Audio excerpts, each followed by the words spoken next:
Our journey started with this book, the Business Model Generation book. And especially later on in the Q&A, I'm very curious to learn who has experience with this book, what you think of that. Because up till now, we sold over 1 million copies of this book, and we have over 30 translations globally. So most common languages, the book is available. After that, the next book was launched, which is Value Proposition Design, which is a deep dive into the business model about who is really the customer and what do they want. And as you probably all know, that's not an easy area to be at. And last September, we released this book, Design a Better Business. If you've not seen it yet, if you haven't purchased yet, I definitely recommend this one. And what you will see throughout this presentation, I will cover a lot that is actually covered in the Business Model Generation book and in the Design a Better Business book. Because what this is all about, it's about how to turn uncertainty into an opportunity. And that's the crucial part, and I think that's what we all need. And in order to be able to do that, to turn that uncertainty into an opportunity, it's about tools, skills, and mindsets that we need. And I mean, in this short webinar, I will focus mainly on the tools, but I guess you will all understand it's in the end, it all comes down to mindset, and you need to have the right mindset. And why is that so important? Well, what we see today, business as usual, is dead, right? You see a lot of companies, not just small ones, but also very big ones, changing dramatically, right? The results coming out, it's not that good all the time. And I love this picture because here you see, for example, 3M becomes all of a sudden 2M. Good year becomes bad year. And you'll probably see some other names that you recognize in this funny picture. And what every company wants to do and needs to do, whether you're small or whether you're big, it's about disrupt before you're being disrupted. And what we see in this moment is this turbulence that we're going through, and it's probably even more accurate at this moment, especially in the US. There's a lot of uncertainty, and unfortunately, uncertainty is a constant feature, right? And it's something that, in my opinion, won't stop. I think at this moment it's probably a bit more uncertain than we hope it is, but the fact that there is uncertainty will always be there. And it's this VUCA world that we live in. It's this non-stop volatility, uncertainty, complexity, and ambiguity that we need to go through. And sometimes those changes that happen, it's like, oh, this is the right change for my organization. This is fun. But sometimes when a change like this happens, it's no fun at all.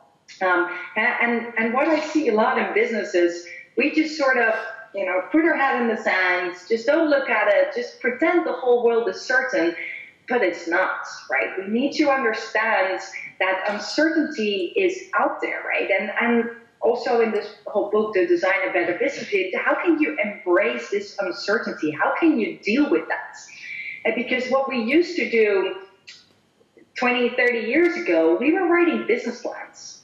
And I guess everyone here on the line had done their share of business plans. It usually takes forever. And by the time you're done, the world changed again. Also, a business plan is not really flexible, right? It doesn't give you a lot of flexibility that the moment there is a change to immediately see, hey, how does this change impact my business? And so what we say is stop writing business plans. Might be the best news of this webinar. And I'm also going to give you something else, of course, you need to do instead of writing the business plans. And it's about get out of thought land, because in the business plans, I see a lot of people stuck in the thought land, stuck in what we call a lot of blah, blah, blah. But in the end, what we really need to know is, where is that value being created? And if you picture any organization, so many organizations that I speak with, they're literally in this situation, right? They're on this mountain and they have this map in front of them and they see this huge landscape and it's like, where do I go, right? What is it that, because I know I want to scale my business, that's out there, but how do I actually do this? How do I make this step? How do I get off my mountain basically and into the field? And how can I deal with all the uncertainty that I will find on my way and still make some solid decisions on that and inform my team and everyone within my organization? So for that, we need these new tools, skills, and new mindsets. Josh already mentioned one of the one of my favorite tools, one of the most important tools I believe in this changing world is the business model canvas. And what we see, the objective of this canvas is definitely to define a common language to discuss businesses. Because very often what I see is people came up with an idea. Let's go online. Let's do an online business model. Let's expand our business to another country. Let's go into this specific area. And that's great. You need to have those ideas. But there are a lot of ideas. And how can you compare all those different ideas? And how can you make decisions about these ideas? How can you monitor the progress of these ideas? And that's where this business model canvas is a great tool to help you with that, because it will help you to really identify the opportunity. What is this really about? And it gives you a common language that literally everyone in your organization will understand, whether it's the lady at the reception, whether it's another board member, everyone will understand this language. So I'm going to go through the 9 building blocks. For some of you, it might be some more repetitive. You might have seen it before, but there are probably also a few people in here that haven't seen it before, and it will be very fast. So the first building block is, who is my customer? Sounds like an easy one. It's usually the most complicated one. Who really is my customer? Who's the one that receives my product, my service? Who's the one that pays for it? Because sometimes that's not the same. If you look at, for example, a hospital where you have a patient receiving care and an insurance company paying for care, all of a sudden you have 2 different customer segments that rely heavily on each other. So who is my customer? What is it that I have to offer to my customer? What is my value proposition? On one hand, it's the tangible product or the service that you have to offer, but that usually comes with a promise. Like, if you go with my product, with my service, I'll promise you this is how it will help you. What is the value proposition? And once you identify that, how do you reach your customers? Through which channels? Where can they hear about you? Where can they sign up? Where can they go to? How can they find you? What are your channels? And once you have a customer, how can you keep them? What about the customer relationship? And especially this one is more and more important every day, that customer loyalty. And so to really keep the customer, because just the product is no longer sufficient. And what does it bring you in terms of money? What about the revenue that's coming in? This side of the business model canvas is what we call the value creation side. It's all about the value you create for your customer and the value you create for your organization in terms of the revenue. The left side of the canvas is about the internal organization. It's about the efficiency. How do you organize your company to make sure you actually can deliver on your value proposition? What are the key resources that you need to have? On one hand, tangible resources, things like buildings, things like factories, people, inventory, but it's also intangible assets, things like IP, knowledge, processes that you have, a network that you have. And so it's both the tangible and the intangible resources that you have. And what is it that those resources need to do? What are the key activities that they need to go through? These are typically verbs. What are the things that the organization is doing?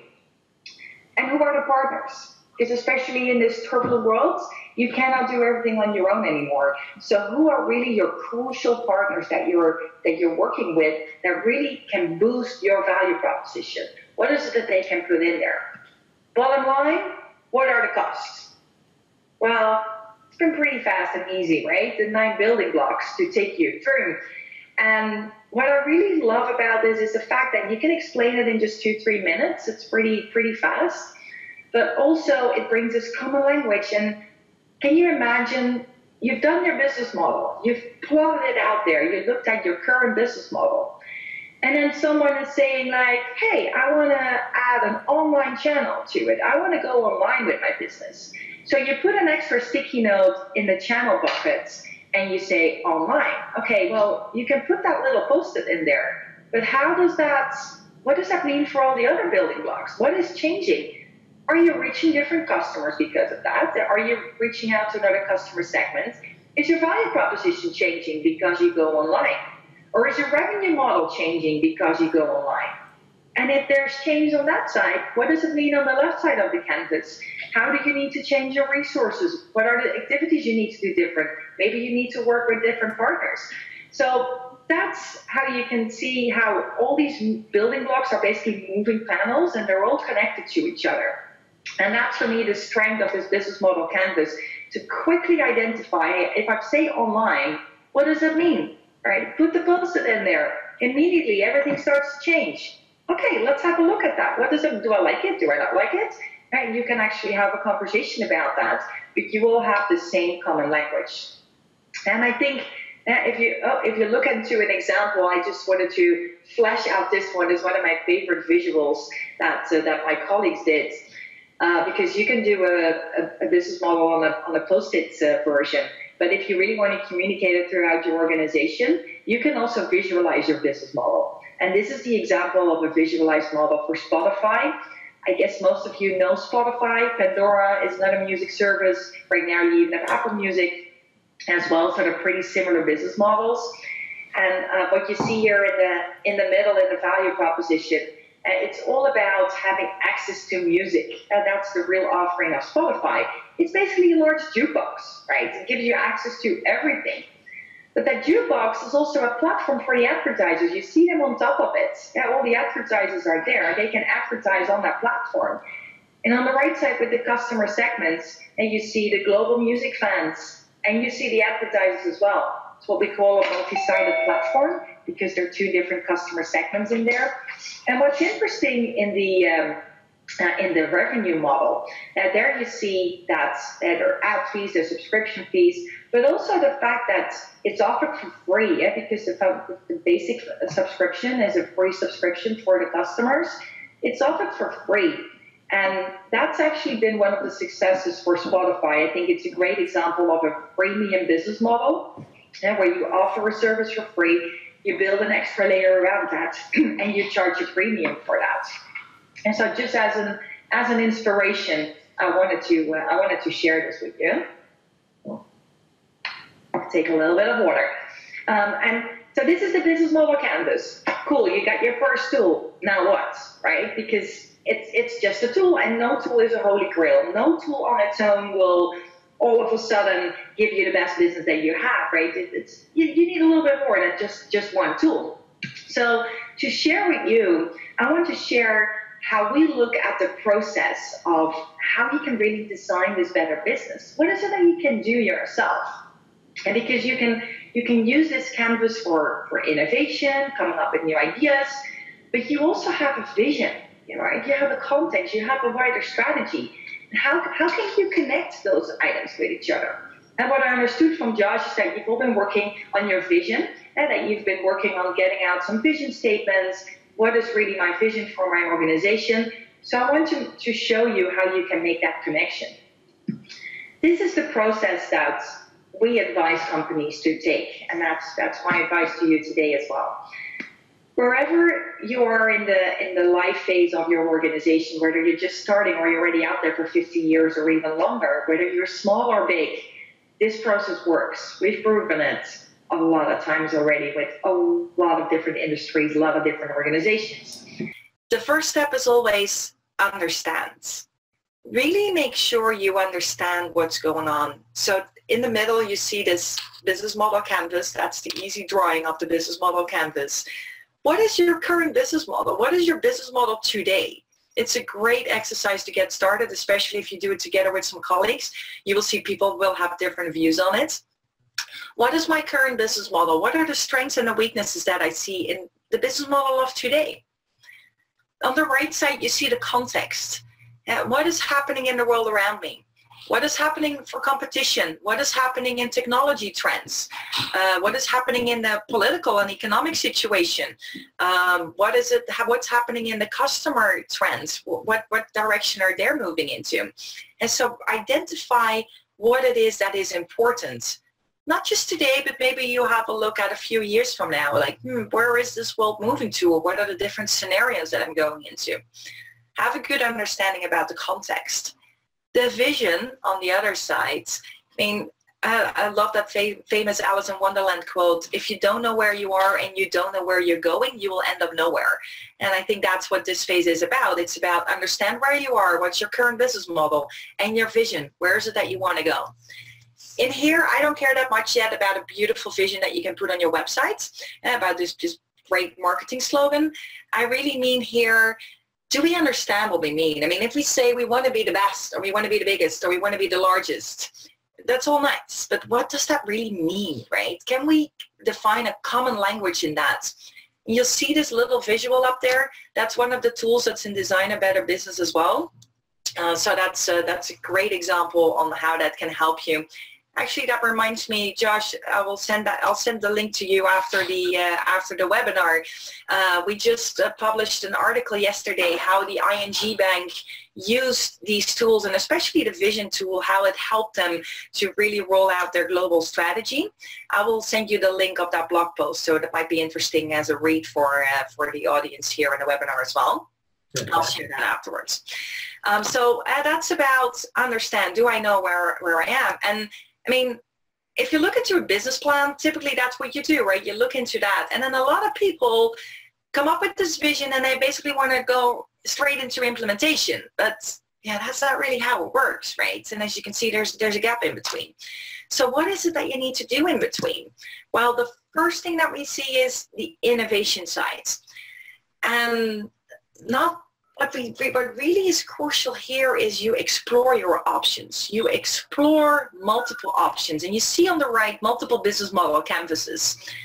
Typically, when I work with an organization, I develop between 10 and 15 different business model options. That might sound like a lot, but it's not. Because you'll see once you get used of the canvas, you can do it in 45 minutes up to an hour for one business model option. So basically, you spend 2 days developing options.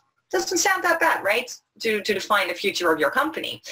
And also in here, it's important to come up with some crazy ideas.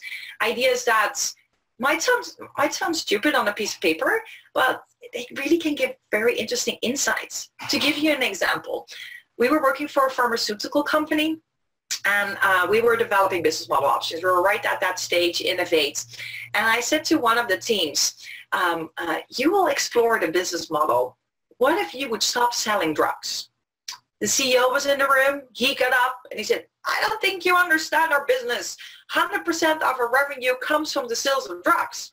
And so, of course, we're not going to stop that. I said, let them spend an hour on this. Let them spend 1 hour on the scenario. What if you would stop selling drugs for whatever reason?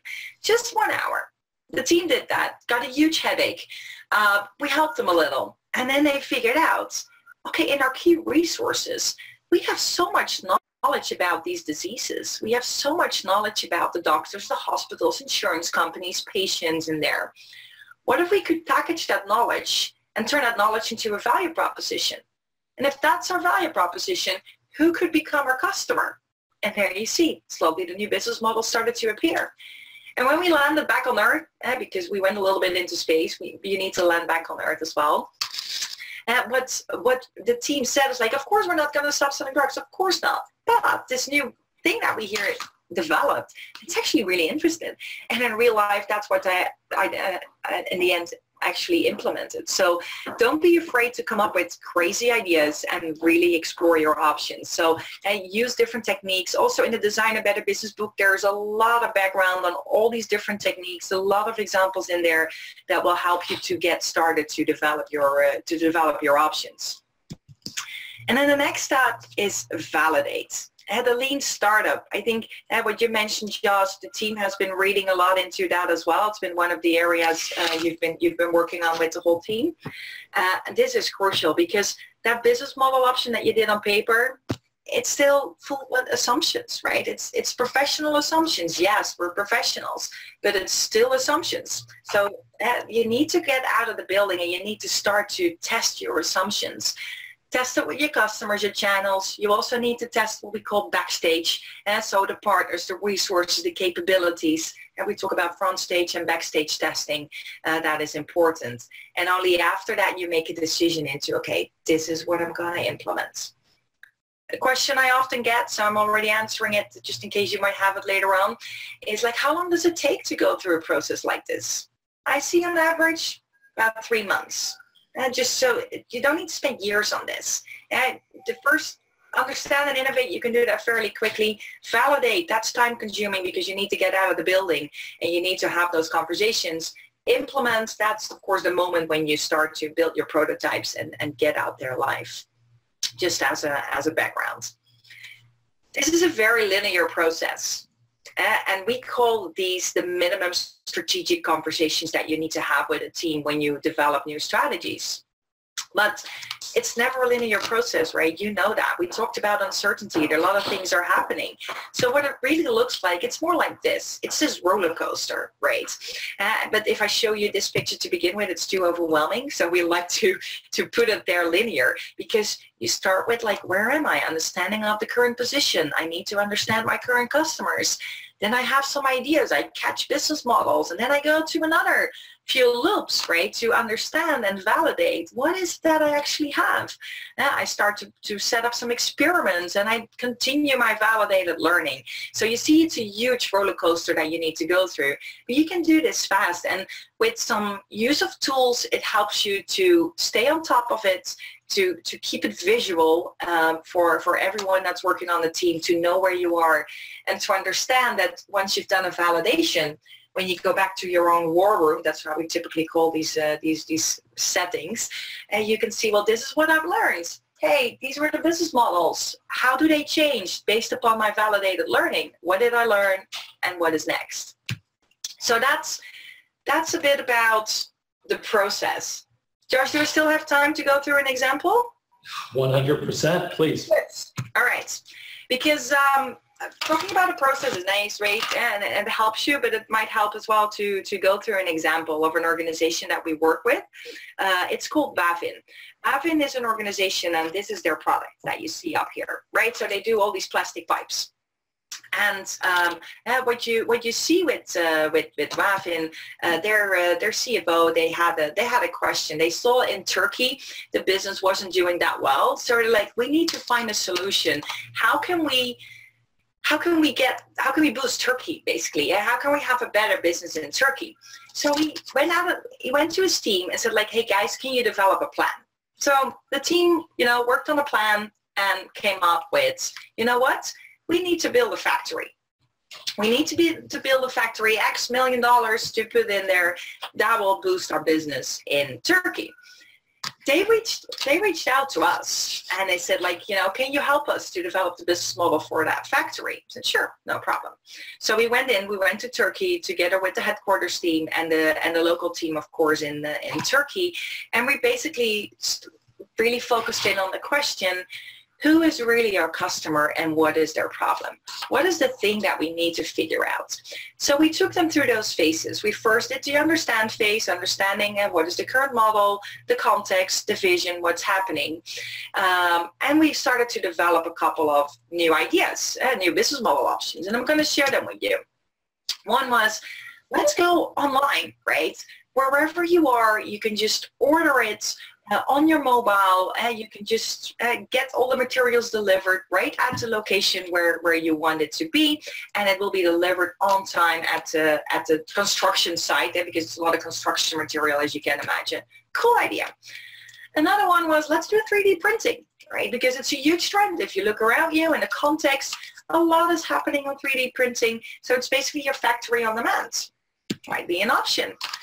Another thing was, can we build this whole ecosystem, right? So with the whole connection that's in there, all those parties that are involved in this full construction. And what about this plumber? And we developed another business model around getting the plumber central in. So those were a couple of options that we actually developed.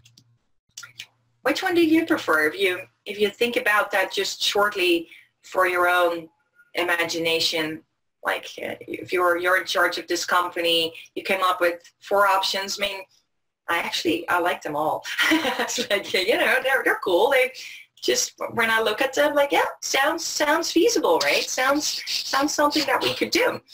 But of course, it's not about us to make that decision. It's about the customers to make that decision. So we went on a safari. We always like to call it go on a safari, right? Because that's the thing. When you start to validate, I don't know if you've ever done a lot of work in validation, you really need to treat your customers like you're on a safari, and you need to observe them in their natural habitats. And so you need to get out of the building. Don't invite your customers to come over to your office.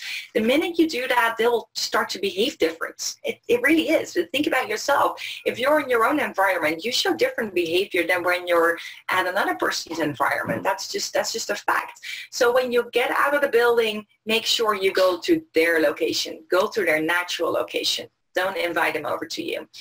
And when you go on a safari, it's about watch first, right? First, observe. Just write down what you see, right? And what are the things that they might need? And this is a very tricky, but here it says look for needs, not for solutions. I think that's a mistake we all very naturally make. We always try to solve things immediately, but especially the first time you go out, look for their needs. How are they behaving? What is the real need behind this? What is the job to be done? There are multiple solutions. There are always multiple solutions. Yeah, fall in love with the problem, not with the solution. And then record the obvious. Even if you think it's, it's easy, right? People understand. No, write it down. Take pictures, right? This is basically your tool set that you need. You need your eyes. You need your ears. Take a camera with you, take pictures of what you see, and your notebook, write notes. And so what do you see? So we met with some mechanical contractors, right? So we went through their office and sat down with them, had some interviews, showed them some inspirational thoughts on what we were working on, just to get their ideas fleshed out. And the next day we went to installers. So we actually went to construction sites. As you can see, this is pictures that we took about what's happening out there. And the other day we went to distributors, and because right now we looked into the customer journey. How do these people buy their stuff? Well, this is the type of places that they go to, these distributors, and that's where they buy their plumbing, their pipes that they actually need. So after done that, we looked into, okay, what are the conclusions that we can draw? First of all, the conclusion was contractors are not our customers. They don't care. They really are not. It's not a problem. It's just not something that they want to do. Another thing we discovered, it's not about online. Why not? Well, a lot of these guys, we're talking Turkey here, so it's all in the local context. A lot of these guys didn't even have smartphones. They're never on a computer. They didn't care, right? So that was absolutely not something that was interested for them. Quality was horrible. That was our own observation, was our own conclusion. You saw the other pictures as well that I showed you. It's a mess, right? Our customer was really almost started to cry when he saw what a huge mess it was at this construction site. Like, is that how they're dealing with my products? Oh my goodness, I never expected that to happen. What we did see is, so it's about education. That is actually a real problem, because some of the guys out there, they were talking about, yeah, it's so hard to find the right people. They just don't know what they need to do with the materials in a proper way. And I always need to spend a lot of time in giving them instructions on how they need to do it. So, okay, education, that's a real problem. The other thing that we saw is the distribution network, because that's another reason why online we said, like, no, that won't work. Distribution is key, because these distribution warehouses, the needs why people went there was not just to buy their stuff, it was also the social needs. And there was a huge networking going on. They were all drinking their tea there in the morning. They were meeting peers. They were meeting people for their next job. So it was a huge network activity that was going on there, which we never imagined. If we would not have visited it, we could never have figured that out. It's pretty simple when you think of it, but it was a huge learning. So basically, this is the whole, I'm going to click through it pretty fast. This is the whole journey that they went through. This is everything that we did with them. These are all the different options that we explored. These were the learnings that we had about all their customers. And in the end, what they said is, like, you know what? It's about this academy. It's about distribution. It's about education. That's what these people are interested in. So we set up these different experiments with them, where it's about, so what can we do on the distributor model? What can we do on the academy? And what about the positioning and advertising on that? And the academy, that one was launched really, really, really fast, and it's booming right now. It's growing. They started really small. They started like, let's do a small, cheap experiment with some training, but right now it's really expanding, and other locations of this customer, they're picking it up as well, and they're rolling it out in other locations as well, and it's been really successful. In the end, they didn't build a factory, so we saved them a lot of $1 million not to build that factory, because it wouldn't have solved any problem at all of their customers. And these ideas actually did solve problems, and that's what's really helping them to be more successful in their local markets. So that's basically an example of what that might look like. I'm going to open it up. I have some tips left for like, how can you deal with that? Maybe we can do that at the end, Josh, that I close off with some of the tips and tricks, but I'd love to hear some more questions, Q&A, whatever we feel like right now. You both. All right. So anybody, everybody, if you click on Q&A, assuming you see what I do, float questions and I'll pass them. I connect you straight through, but the technology forces me to be middleman here, and I'll pass them through to Maaike. Maaike, you know, there's a question I know one of the folks with us shared with me recently, which is, how do you have a conversation with customers? Can you share any insight into what you're supposed to ask or how you frame that conversation in order to elicit these the problems? Sometimes people don't always share problems. Sometimes they don't always know them. No, it's a tough one, right? It really is, and especially B2B. B2C is much easier. You will find much more people that can do it, but B2B is hard. I mean, first thing is observe, right? Can you find a situation where you're able to observe your customers, right? So that you don't even interact with them. You will learn a lot from just doing that. Like the distributors, we literally just sat there and watched what was going on. And that's how we found out that it was this networking thing, the tea drinking that was going on there. Without even asking questions, we already learned a lot. When you go out and ask questions, one of the tips that I always say is, yeah, it's like having a beer with your buddy.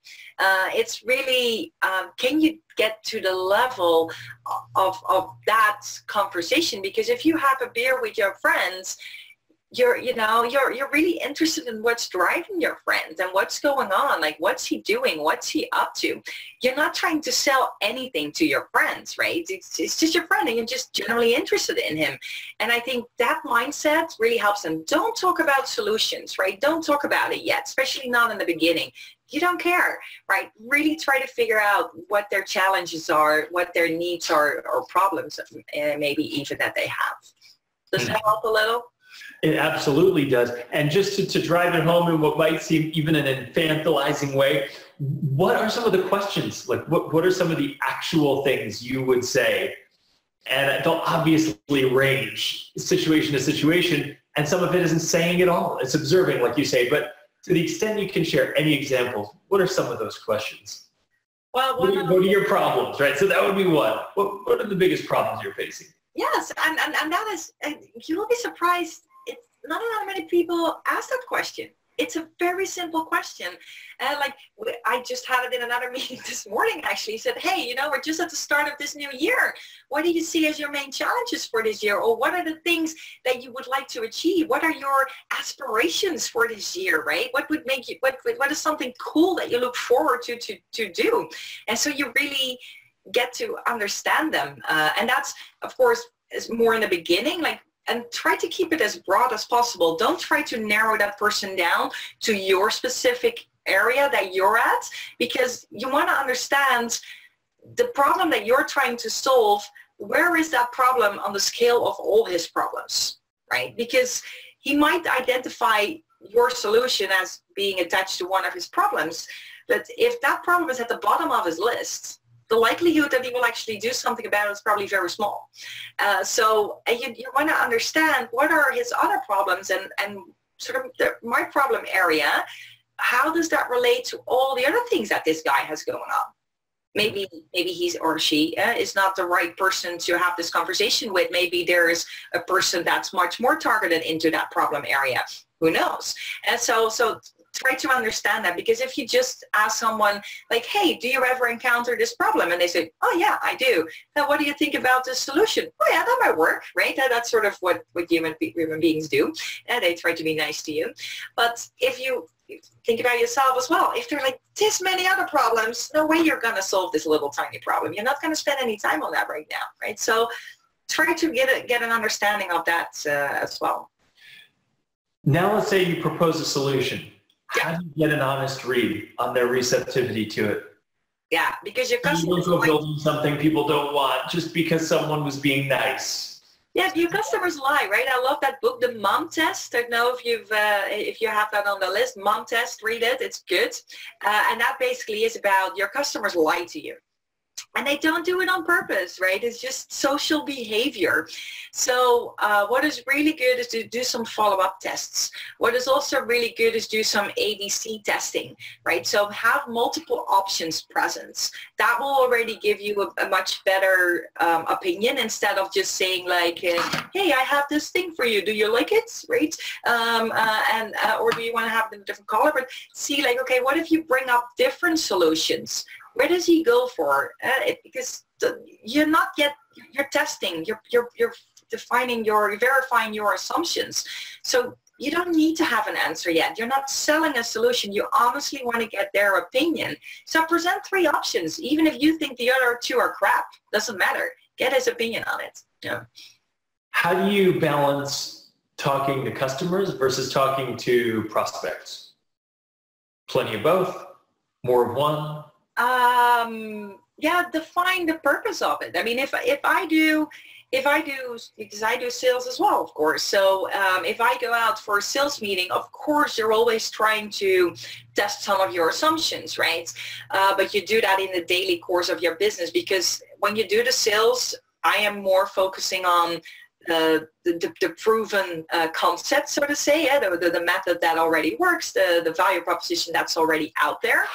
If I test new value propositions, so new stuff, I often go to my existing customers because I have a good relationship with them, or even people that I worked for about a year ago, 2 years ago, I just reached out to them like, hey, I'd love to have a conversation. And with them, because I already done work with them, it's fine, right? They will call me if they need anything else. So I don't need to worry about sales.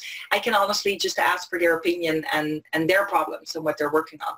You will also be surprised how honored people are if you involve them. They're like, oh, wow, you value my opinion that much for your own strategy of your company. They really value that and actually put you up higher instead of lower, the fact that you're asking questions. So, yeah, that's a great side effect that I see. Cool. Now, if you're doing this with a company as large as IMG, is there any company that's immune, that shouldn't be doing these exercises? I mean, you think of them as startup, as generating a business model, something that is associated with early stage. ING is one of the biggest companies in the world.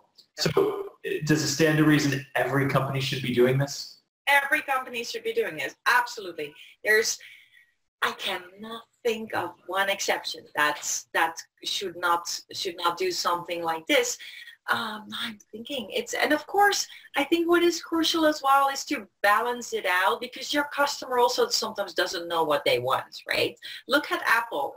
Look at how they launched the iPad. Probably if they would have put the solution in front of people would have said like, why do I need that? But right now, it's already a few years ago, of course, people understood like, this iPad's actually really convenient. When I'm at home at 8 o'clock or 9 o'clock, the kids are in bed, I just have my dinner, I'm sitting on the couch, front of the telly, husband next to me. I don't want to sit behind my computer anymore, right? I've done that the whole day. There's still a couple of things I just want to quickly have a look at. Hey, this iPad actually comes in very useful to solve that problem that I have, right? So Apple spends a lot of time and money on observing people, like how do they behave, and then they draw their own conclusions on that, right? So, but it's all based upon that behavior. And you need to know when to stop. I've worked with a couple of startups as well, and especially startups are much more uncertain about their value proposition. And one team actually called me, so like, Maaike, please help us, because we're doing everything about validation and everything that people told us to do, but we just are stuck now in all our validation circles, and we don't know how to get out of there and how to really start to implement, because we need to launch, right? We need to do something. And so that boundary can sometimes be hard to define. And so you also need to trust yourself, trust your team, but do validate with customers as well. Okay. For a company raising capital, can you talk a little bit about how the business model, the canvas, can be used as either a surrogate for a business plan or a tool to help raise capital? Yeah, both. As I said, don't write business plans, and luckily more and more VCs and banks are getting in here right now, are seeing the business model canvas. Even with some competitions and startups, I see it more and more popping up. I also help one startup to visualize his business model. And so we went through the whole visualization of it, just like the Spotify example that I showed you earlier. And we even connected financials to it on that business model level. So it was on that visual, we just did little circles with some numbers so that people could see, like, hey, what is my market size? What is the volume of transactions, and what type of revenue does that turn into? What is it on the cost side? And we just did this one visual, and then we did a follow-up with just zooming in on one building block, so that he could say a little bit more about it. And it really works well, because these investors also don't want to spend their time wasting on reading all these business plans and a lot of blah blah, right? They just want to get to the conclusion and the summary. So even if you have an old-fashioned VC that's still requesting this business plan, my recommendation, put at least a business model on top, right? And have that conversation with him on that business model level, because you can discuss everything that's in there. All right, here's a tricky one for you. Okay. If you had to build a dashboard, yes, to grade yourself on progress innovating, yes, what would the dashboard include? A dashboard, and the purpose of the dashboard is? To objectively assess how you're innovating, how much you're innovating. How much you're innovating. It's basically, in the whole book, there's also a tool, it's called the investment readiness level. Typically, I identify stages, right? Because the first stage is all, first you have to understand, then when you go into innovate, it's about exploring multiple options. If someone only explores 2 or 3 options, you're not ready to go to the next page. So one metric would be the number of ideas explored, right? And then, of course, in a very short time frame. Don't spend 3 months on one idea. That's just way too much. And just very short. What are the business models so that could be a metric in my dashboards. Another metric, of course, financials in the end, just simple revenue and cost estimates. That's a huge metric that we need to look into. Even if you're not for profit, you need to cover your cost, right? So it doesn't matter what type of business you are. Another one would be how many conversations you've had with customers. How many, how often, what have you done actually in that field? And then both front stage and backstage. So it's the front stage, the customer side, but also internal or partners or investors, shareholders, everyone that's related more to the inside of your company. I think those would be type of metrics I certainly would put in place. All right, we've got our work cut out for us. What books do you recommend? You shared the book you recently wrote, and I've heard wonderful things. So from both sides, I say that's got to be on the list. What else? What are other books if someone's pursuing this paradigm that they should be thinking about? Yeah, I think there are so many great books out there right now. The mom test, right? If you want to know about validation, the mom test is definitely one that I would certainly recommend to put on the list. What book did I read recently? I think Sprint by Google, like how can you innovate? How can you come up in a fast way with these innovation sprints? The Lean Startup, that's another one is from Clayton Christensen. His books are really, they're all amazing, all about understanding the need, understanding the job to be done, the problems that your customers are facing.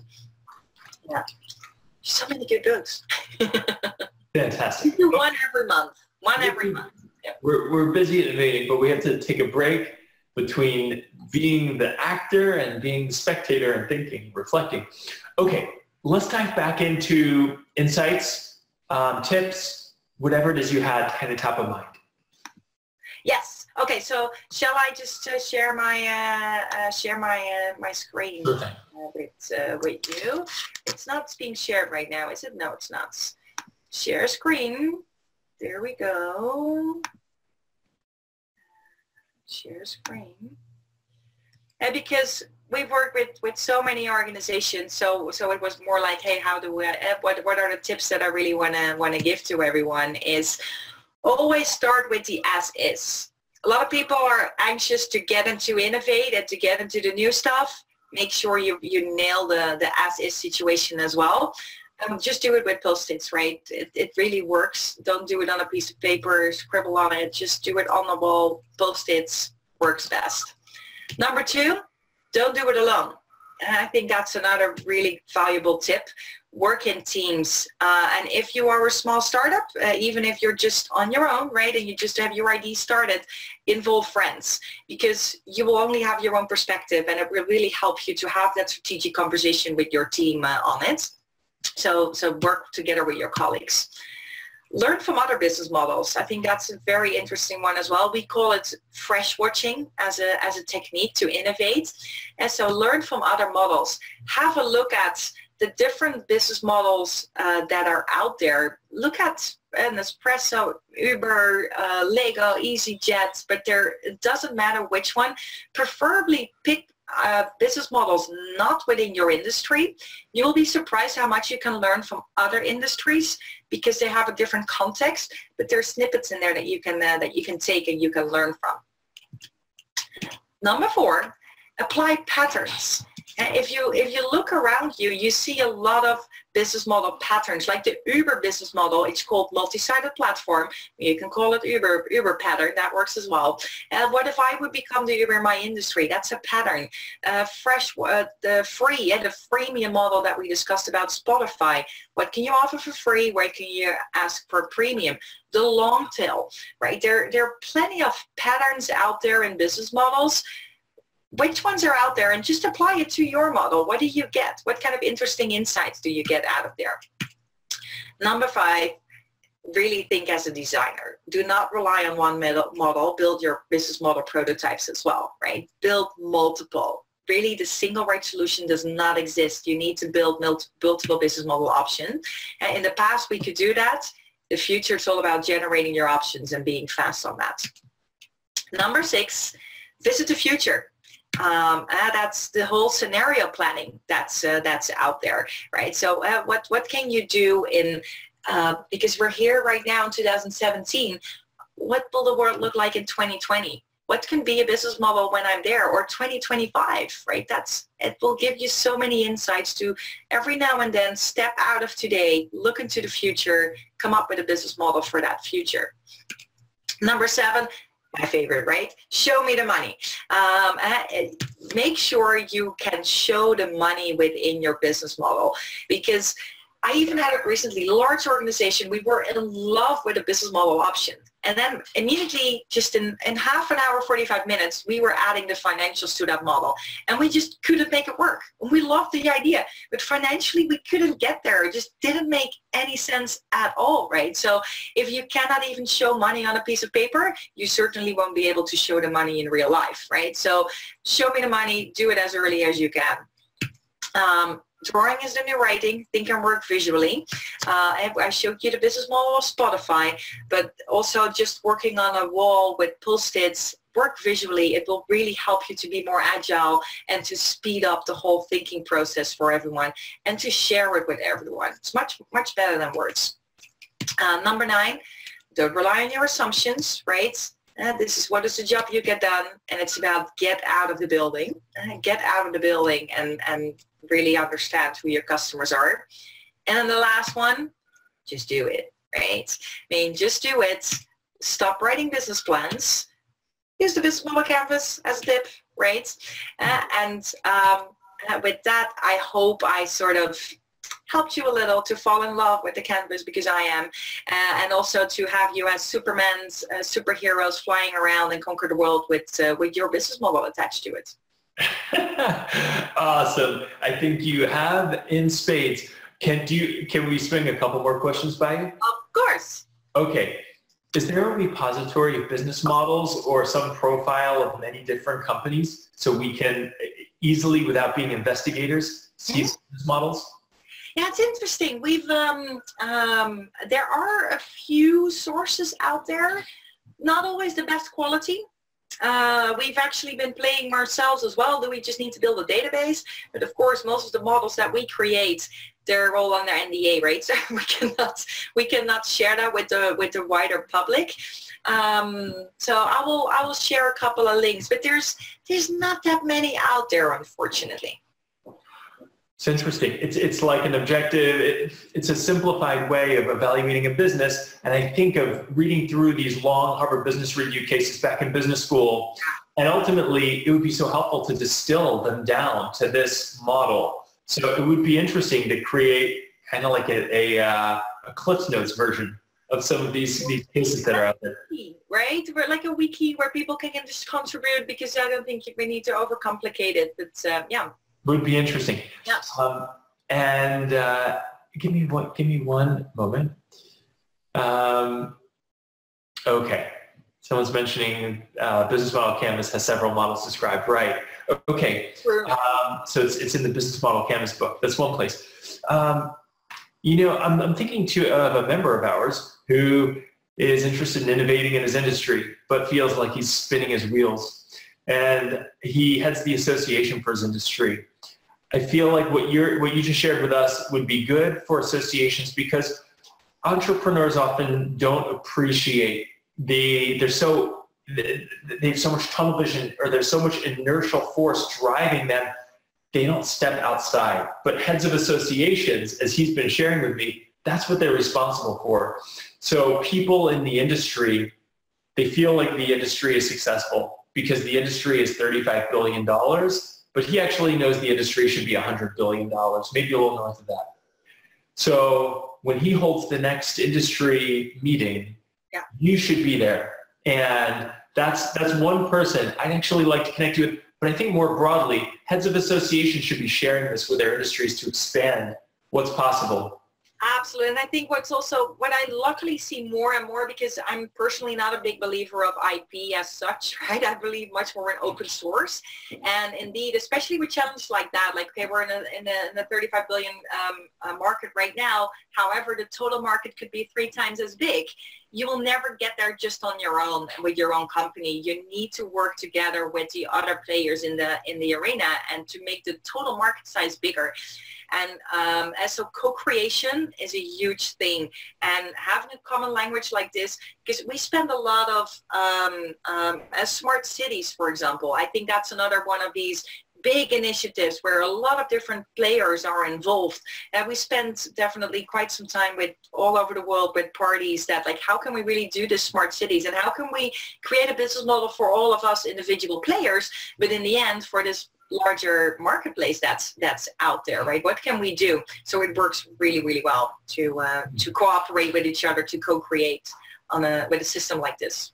I'm totally intrigued by your idea of a wiki, because if there's someone in your space you'd want to know, you would want to disclose your idea, but there might be ways of creating connections with people that are sufficiently similar where you slowly open the kimono. Anyway, what you shared here is eye-opening. I know it's new for most of the people that were here. I know some have been exposed to it. So this was a nice deepening of that discussion. Thank you so much. And we're going to circulate your information to our community after. So anybody... I'll create a summary of this slide deck. So because seriously, this has been about 200 slides already. So I won't share 200 slides, just too many, but I will create a brief summary of it that can be shared with everyone.